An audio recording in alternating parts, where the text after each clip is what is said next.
আসসালামু আলাইকুম। আজ আমি আপনাদের সাথে শেয়ার করব স্পেশাল একটি রেসিপি, চীনা হাঁস রান্না। আমরা অনেকে হাঁসের মাংস খেতে ভীষণ পছন্দ করি, আবার অনেকে পছন্দ করি না। যারা পছন্দ করি তারা এই রেসিপিটি ফলো করতে পারেন। আজ আমি চীনা হাঁসটা রান্না করব সিম্পল এতে, তবে খেতে কিন্তু অনেক টেস্টি হয় এটা। এখানে আমি একটা চীনা হাঁস পুরোটাই নিয়েছি, পরিষ্কার করে ধুয়ে নিয়েছি। হাঁসটা পরিষ্কার করার পর মাংসের ওজন হয়েছিল 2 কেজি 200 গ্রাম। আজ আমি এটা চামড়া সহ রান্না করব। যদিও এটা পরিষ্কার করা একটু কষ্টকর, তবে কষ্ট করে করে নিলে খেতে কিন্তু অনেক মজা পাবে। এখানে নিয়ে নিয়েছি 1 চামচ ধনিয়া গুঁড়া, 1 চামচ জিরা গুঁড়া এবং দিয়ে দিলাম 5 চামচ লাল মরিচের গুঁড়া। আমি এটা ঝালটা একটু বেশি খেতে পছন্দ করি, হাঁসে ঝাল ঝাল হাঁস খেতে কিন্তু অনেক মজা। দিয়ে দিলাম 2 চামচ হলুদ গুঁড়া। এগুলোকে মিশিয়ে আমি পানি দিয়ে মিক্সড করে রেখে দিলাম, এতে করে বাটা মশলার টেস্টটা চলে আসবে। চুলা একটা হাঁড়ি বসিয়ে সরিষার তেল দিলাম। আমি সরিষার তেলে রান্নাটা করব। দিয়ে দিলাম 2 কাপ মতো পেঁয়াজ। পেঁয়াজটা আমি বাদামি কালার করে ভেজে নেব। পেঁয়াজটা একটু নেড়ে চেড়ে ভেজে নেওয়ার পর এখানে দিয়ে দিব জিরা, গোটা জিরা আমি এখানে অ্যাড করলাম। জিরাটা দিয়ে আর একটু নেড়ে দিয়ে দেবো গোটা গরম মশলা। এখানে আমি ছাল দিয়েছি 4 থেকে 5টা। এখানে ছোট এলাচ দিয়ে দিলাম 10-12টা। দিয়ে দিলাম তেজপাতা 2টা, মাঝখান থেকে আমি ছিঁড়ে দিয়েছি। দিয়ে দেবো 4টা কালো এলাচ বা বড় এলাচ, যেটা বলি আমরা। এখানে আমার পেঁয়াজটা কিন্তু বেরেস্তা হয়নি, তবে অনেকটাই ভাজা ভাজা হয়ে গেছে, কাঁচাও নেই আমার পেঁয়াজটা। এরকম করেই ভেজে নিতে হবে। এ পর্যায়ে দিয়ে দেব আদা রসুন বাটা। আমি এখানে 3 টেবিল চামচ আদা রসুন বাটা অ্যাড করেছি। হাঁস রান্নাতে একটু মশলা বেশি লাগে, এভাবে আপনারা রান্না করবেন।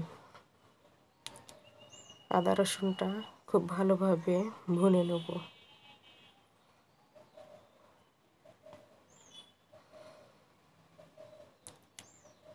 আদা রসুনটা ভুনানো হয়ে গেলে এ পর্যায়ে আমরা যে মশলাটা রেডি করে রেখেছিলাম, গুঁড়া মশলা, সেগুলো আমরা এখানে অ্যাড করব।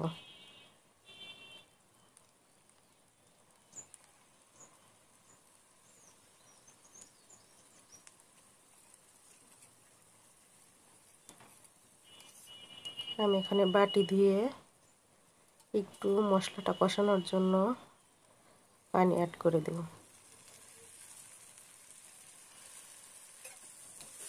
এই পানিতে সুন্দরভাবে আমরা মশলাটা কষাবো। মশলাটা কষানোটা কিন্তু খুবই ইম্পর্টেন্ট। মশলাটা কষালে খেতে ভীষণ মজা হয় হাঁসটা। মশলা কষানো কম হলে খুব একটা ভালো লাগবে না খেতে। এই পর্যায়ে দিয়ে দিলাম স্বাদ মতো লবণ। দিয়ে এটাকে খুব ভালোভাবে কষিয়ে দিয়ে দিলাম ধুয়ে রাখা মাংস। মাংসটা আমি ছাকনা দিয়ে রাখছিলাম।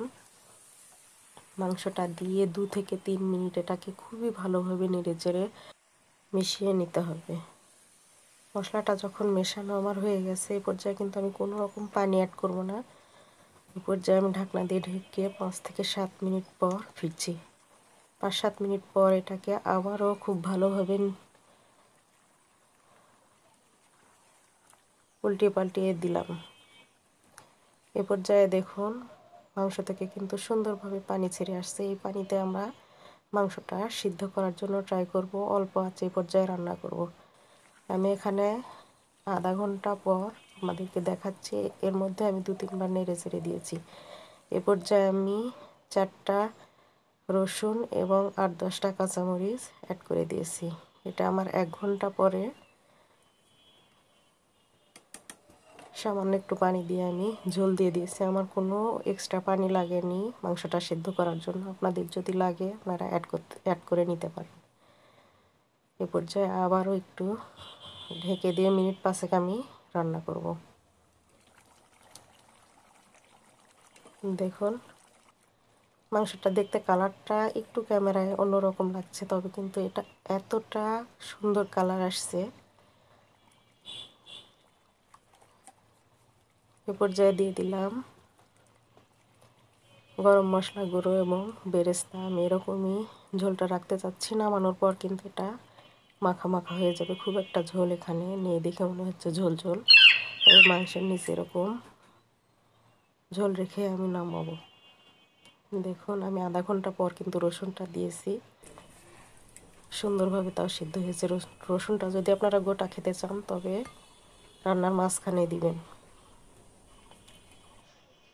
আর দেখতে ওয়াও, খেতেও যেমন টেস্ট, দেখতেও খুবই লোভনীয়। আপনারাও এভাবে বাসায় রান্নাটা ট্রাই করতে পারেন। এটা রুটি, পরোটা, পোলাও, সাদা ভাত সব কিছুর সাথে কিন্তু খেতে অসম্ভব টেস্টি।